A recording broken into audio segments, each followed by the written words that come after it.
Stated कार्यक्रम में जुड़ चुके हैं। वीरेंद्र जी, आपके घर पे सिलेंडर है या नहीं? नहीं, सिलेंडर है, एक सिलेंडर है, अभी एक खाली है, लेकिन भराए लोग वीरेंद्र जी नहीं बता है। दे रहे हैं। एक सिलेंडर हमारे घर पे 1 महीना चल जाता है आराम से, तो अभी हड़बड़ी नहीं है कि तुरंत सिलेंडर भरा लिया जाए खाली वाला। और इस देश में अफवाहों की वजह से देखिए लाइन लग गई है गैस एजेंसियों पर, लोग मारपीट कर रहे हैं।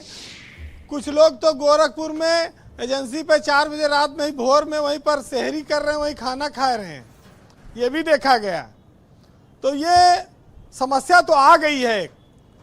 अभी पेट्रोल डीजल पर वो समस्या नहीं है, लेकिन मैं ये बात कहना चाहता हूं कि ईरान से लड़ाई शुरू हुए आज 12 दिन हो गया,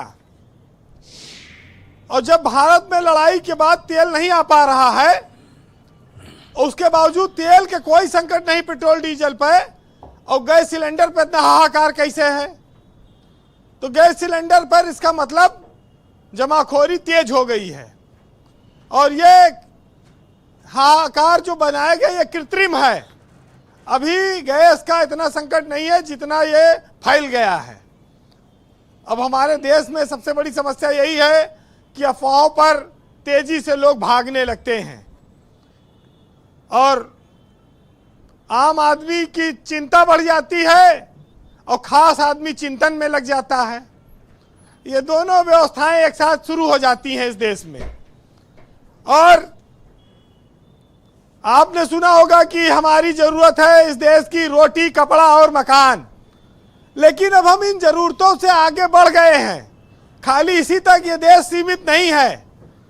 तो ऐसे में जो भारत को विकल्पों का देश कहा जाता है वो घबराता नहीं है। हम कोरोना में नहीं घबराए, जब लोगों के लिए भंडारा चलाया, जब राशन नहीं मिल रहा था, लोगों को खाना खिलाया लोगों ने। विविधताओं के इस देश में कोई भूखों नहीं मरेगा, अभी ऐसी कोई नौबत नहीं आई है। और अभी गैस सिलेंडर के लिए जो लोग घबरा रहे हैं, मारामारी कर रहे हैं, उनको घबराने की जरूरत नहीं है। ये जरूर है कि रेस्टोरेंट, होटल, इनके सामने समस्या आई है। वो भी अपना व्यवसाय करते हैं, हजारों लोगों को नौकरी देते हैं, उनकी खपत भी है, और उनके यहाँ भी शादियां होती हैं। उन्होंने जिनकी शादियों का बीड़ा ले रखा है, बयाना ले रखा है, वो कहाँ से सिलेंडर लाएंगे? ये सरकार की जिम्मेदारी है कि उनको सिलेंडर दिलाए, क्योंकि शादियों का मौसम चल रहा है, और जिसके यहाँ 3-3 महीना पहले से बयाना लिए हैं, ये कैटरिंग वाले, ये होटल वाले, ये भाग नहीं पाएंगे। इनके यहाँ मारपीट की नौबत आ जाएगी, तो इनको खाना खिलाना पड़ेगा मेहमानों को। अब मेनू में थोड़ा बहुत घटा बढ़ा ले तो बात अलग है, या ये कह दे भाई मेहमान कम आवे, जहां 200 को खिलाना है वहां 50 बुलावे। हाँ। तो नुकसान तो देखिए सबका है। और 3 सब्जी की जगह 1 कर दें, पनीर हटा दें। सबसे बड़ी बवाल की जड़ ये पनीर है। देखिए, पनीर चाहे जितना नकली बिकाए, लेकिन हमारे देश की शादियों में अगर आपने पनीर नहीं बनवाया तो आपकी बेइज्जती हो जाएगी, और जो खाना खाने आएगा वो भी गाली देते हुए जाएगा कि मारो घटिया आदमी है, पनीर नहीं बनवाई, और खाना बहुत खराब बनवाया। अब ये चेक करना पड़ेगा कि वर्तिका शुक्ला ने ऑर्डर किया है कि नहीं पनीर रेस्टोरेंट में, अभी चेक करेंगे। बोलिए वीरेंद्र जी। देखिए ब्रजेश जी, ये बात भी सही है कि आज की तारीख में जो गैस सिलेंडर 990 रुपए का है, वो 1800 रुपए में लोगों को ऑफर किया जा रहा है, ब्लैक मार्केटियों द्वारा, काला बाजारियों द्वारा। और ब्रजेश जी, ये जो संकट है, आप इसको ये कह सकते हैं कि दुई-साड़ों की लड़ाई में झाड़ियों का नाश। जब दुई-साड़ लड़ रहे हैं, अगल बगल की झाड़ियों को नुकसान कर रहे हैं। अरे लड़त अमेरिका और इजराइल और ईरान है, परेशान भारत और इससे जैसे कई सारे देश हैं। न भारत ने उनका कुछ बिगाड़ा है, न और एशिया के देशों ने उनका कुछ बिगाड़ा है। लेकिन जब अंधे दुई लोग लड़ेंगे तो अगल बगल का नुकसान करेंगे ही।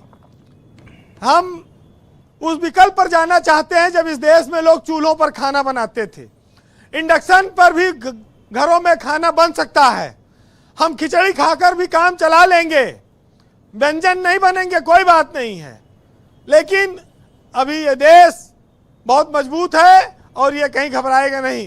ये जरूर है कि शादियों ने संकट बढ़ाया है जी। और सबसे बड़ी समस्या सार्वजनिक आयोजन की ही है, और बाकी अभी उतनी बड़ी समस्या नहीं आई है, और ये कैटरिंग वालों के लिए समस्या है। वैसे आप जानते हैं कि धूमिल जी ने एक कविता लिखी थी, रोटी बेलने वाली, वो सबको मालूम है, और लोग रोटी से खेलते आए हैं। रोटी सबकी जरूरत है, लेकिन कोई भूखा नहीं मरेगा इस देश में, ये भी गारंटी है जी। एक साहित्यकार ने लिखा है, 4 लाइन सुनिएगा, कि अमीरों की चाह रोटी तक और गरीबों, अमीरों की चाह कोठी तक और गरीबों की चाह रोटी तक। तो इस पर है कि पिता को दिन भर चलाती है ये रोटी, और माँ को दिन भर थकाती है ये रोटी, और बच्चों को दूर तक नचाती है ये रोटी, और न जाने क्या क्या कमाल दिखाती है रोटी।